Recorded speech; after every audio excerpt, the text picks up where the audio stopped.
Unfortunately, many people believe that Jesus was a communist. And if you genuinely believe that, I'm sorry to say, but you have been very, very brainwashed by retarded people.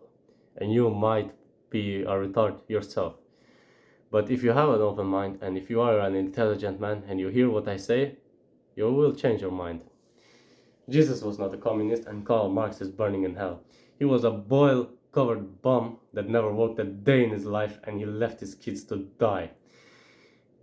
This man never worked and is criticizing a system he never participated in, and he lived his entire life on handouts from people. What a joke! The jokes write themselves. The man living on handouts his entire life invented communism. This is so laughable. This man was an atheist demon worshipper and he is now burning in hell, choking on the ashes of his failed ideology. And all his modern brain-dead disciples, licking his boots, are following him right there. Now, I'll continue. Communism is Satan's favorite scam. Why? Because communism wants the government to be God. But the government is not God, but the people are retarded. Matthew chapter 22 verse 21, Jesus says, "Render therefore unto Caesars the things that which are Caesars, and unto God the things that are God's." Here Jesus is separating the God from government, because government is not God. Simple as that. I'll continue. 1 Timothy chapter 5 verse 8, "But if any provide not for his own, and especially for those of his own house, he has denied the faith and is worse than an infidel."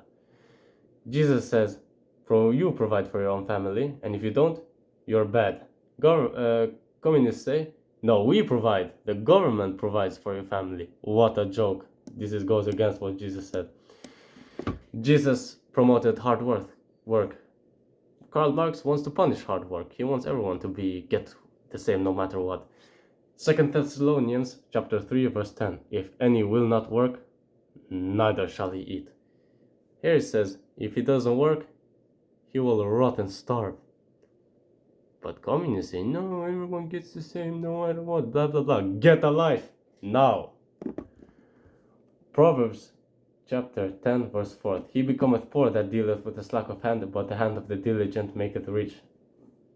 Simple. Work hard, get rich. Slack off, stay broke. Very simple. I'll continue.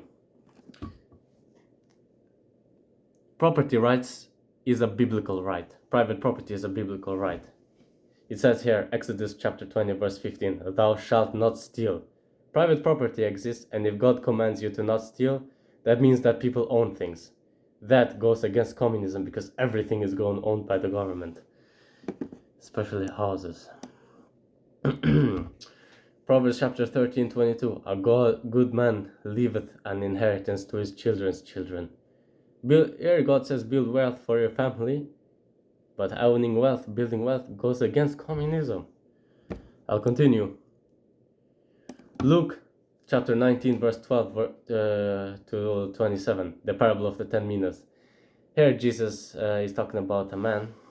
He has servants, and he gives his servants minas, and they invest it, and they build wealth for themselves with the investments. But the servant doesn't invest his money, and instead he buries it and makes nothing.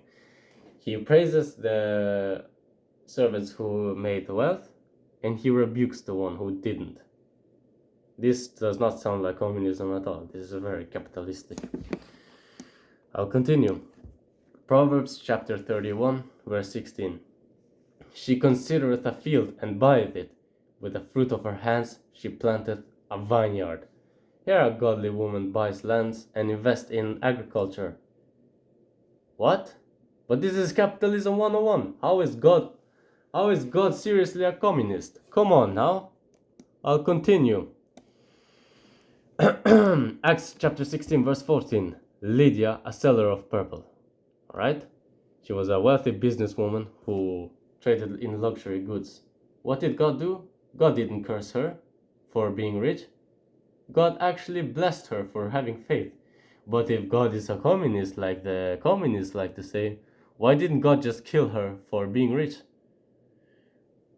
I'll continue. Ecclesiastes chapter 11, verse 1 to 2. Cast thy bread upon the waters, for thou shalt not find it after many days. Give a portion to 7 and also to 8, for thou knowest not what evil shall be upon the earth. This sounds like diversifying equity, diversifying investments. Now this one might be a stretch. I'll leave this up to any interpretation. Feel free to refute me on that if I'm wrong, but provide their sources.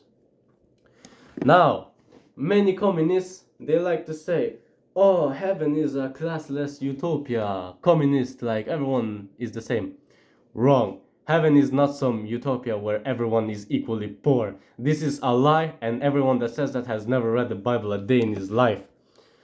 I'll go on to refute this right now. Luke chapter 19 verse 7. Because thou hast been... No, that's wrong. Revelation chapter 19 verse 16. On his robe and on his thigh he has his name written. King of kings and Lord of lords. Jesus is a king. And heaven is a kingdom. But not any kingdom. It's a hierarchical kingdom at that. It's not communist at all. I'll continue. Matthew chapter 10 verse 34. Do not think that I come to bring peace on the earth. I did not come to bring peace but a sword. This means that he came to destroy lies, and Jesus is not a communist. Read the Bible, you will find out very easily if Jesus was a communist or a capitalist or whatever. You will find it. Now, I've explained it. Feel free to argue with me, and if your comment is retarded, I will not reply, and I will not waste my time on you. Anyways, please consider Jesus, because he is the King of Kings, the creator of the heavens and the earth, and he is not a communist. Please don't say that. Good night.